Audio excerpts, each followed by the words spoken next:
शुक्रवार शाम 5:40 भारत के तिरुचिरापल्ली एयरपोर्ट पर एयर इंडिया एक्सप्रेस की फ्लाइट संख्या AXB613 अपने नियमित उड़ान की तैयारी कर रही थी। प्लेन के पायलट इकराम रिफात अली फहमी जैनल और उनकी को पायलट मैत्री श्रीकृष्ण सितोले कॉकपिट पर पहुंच चुके थे। थोड़ी ही देर में प्लेन स्टार्ट हो जाता है। यात्रियों को जरूरी संदेश देने के बाद फ्लाइट टेक ऑफ कर जाती है। फ्लाइट अभी करीब 10,000 फीट की ऊंचाई पर ही पहुंची थी, तभी पायलट को यह एहसास होता है कि प्लेन में कोई खराबी है। एटीसी को वो इसकी सूचना देते हैं और एटीसी को बताया जाता है कि इसके लैंडिंग गियर के हाइड्रोलिक सिस्टम में खराबी आ चुकी है, जिससे आगे चलकर काफ़ी दिक्कत होने वाली है। तुरंत ही शाम 6:05 पर एटीसी तिरुचिरापल्ली एयरपोर्ट पर इमरजेंसी का ऐलान कर देता है। तुरंत ही एम्बुलेंस, फायर ब्रिगेड की टीमें और इमरजेंसी मेडिकल टीमें अपनी तैयारी में लग जाती हैं। इसी बीच चूंकि प्लेन के अंदर, फ्लाइट के अंदर काफ़ी फ्यूल था और फ्लाइट लंबी जाने वाली थी, इसलिए डंपिंग ईंधन भी काफ़ी भरा हुआ था। तो पायलट सूझबूझ का सहारा लेते हैं और करीब 2 घंटे तक आसमान में ये फ्लाइट चक्कर लगाती रहती है और इस दौरान 2 घंटे तक विमान में सवार 146 यात्री और क्रू मेंबरों की जान मुश्किल में होती है। लेकिन पायलट और उनकी को पायलट बड़ी समझदारी के साथ यात्रियों को आश्वस्त करते हैं कि आखिर वो क्यों आसमान में चक्कर लगा रहे हैं।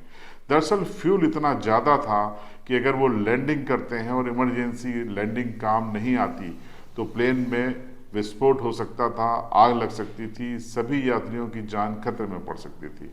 इसलिए पायलट ने यह तय किया कि वो आसमान में करीब 2 घंटे तक उड़ान भर के अपना फ्यूल और डंपिंग फ्यूल दोनों को खत्म करेंगे और सिर्फ इतना ही फ्यूल विमान में रह जाएगा कि वो सेफ लैंडिंग कर सकें।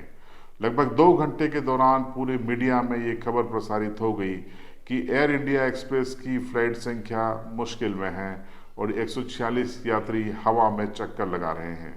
इस सूचना के बाद तमिलनाडु सरकार, सिविल एविएशन मिनिस्ट्री और भारत सरकार सक्रिय होती है और उसके बाद तमाम वो सारी कोशिशें की जाती हैं कि किस तरीके से एक प्रोफेशनल एटीट्यूड बताते हुए सिविल एविएशन के लोग इसकी सेफ लैंडिंग करा सकें और अंततः वही होता है। करीब 3 घंटे तक ये फ्लाइट त्रिचुर के आसमान में घूमती रही, आसपास चक्कर लगाती रही। 5:40 पर इसने टेक ऑफ किया था और 8:15 तक इसकी रात को सेफ लैंडिंग करा दी गई। जैसे ही ये सेफ लैंडिंग हुई, क्रू मेंबर्स और यात्रियों ने जमकर ताली बजाई, पायलट और को पायलट की प्रशंसा की, तो वहीं एटीसी भी खुशी से झूम उठा। तमिलनाडु के सीएम स्टालिन और सिविल एविएशन मिनिस्टर ने पायलट और को पायलट को धैर्य रखने के लिए और मुश्किल घड़ी में यात्रियों को संबल देने के लिए बधाई दी और इसे एक ऐतिहासिक पल बताते हुए ईश्वर को धन्यवाद दिया। अब आपको बताते हैं कि आखिर क्यों आसमान में 3 घंटे तक ये विमान चक्कर लगाता रहा।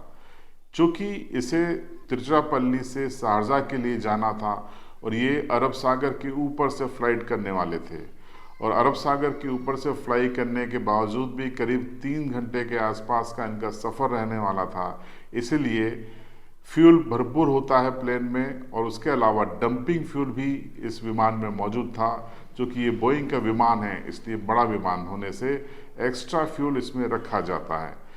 अब अगर इस एक्स्ट्रा फ्यूल और मौजूदा फ्यूल के साथ इसकी लैंडिंग कराई जाती तो चूंकि हाइड्रोलिक सिस्टम खराब हो चुका था, इसलिए यात्रियों की सुरक्षा खतरे में पड़ सकती थी।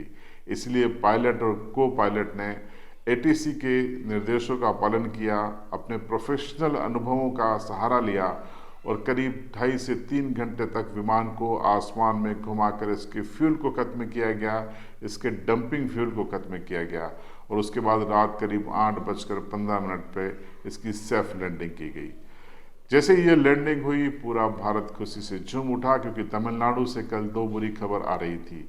एक ट्रेन हादसा हो चुका था और दूसरा तमिलनाडु के आसमान में ये विमान 146 यात्रियों को लेकर चक्कर लगा रहा था। इन 146 यात्रियों की जान न सिर्फ मुश्किल में थी, बल्कि पूरा देश, इनके रिश्तेदार, परिजन की भी सांसें अटकी हुई थी। लेकिन कहते हैं अंत भला तो सब भला। दोनों पायलट ने अपने प्रोफेशनल एटीट्यूड का परिचय दिया और बड़े ही प्रोफेशनल तरीके से शांतचित्त होते हुए इस क्राइसिस का सामना करते हुए एयर इंडिया एक्सप्रेस के इस विमान को सेफ लैंडिंग करा दी। आपको बता दें कि एयर इंडिया एक्सप्रेस में करीब 70 विमान हैं। ये टाटा समूह की कंपनी है और ज़्यादातर इसकी फ्लाइट्स खाड़ी देशों के लिए होती है, जिसमें कतर, सऊदी अरब, दुबई, शारजा, जेद्दा आदि शहर शामिल होते हैं।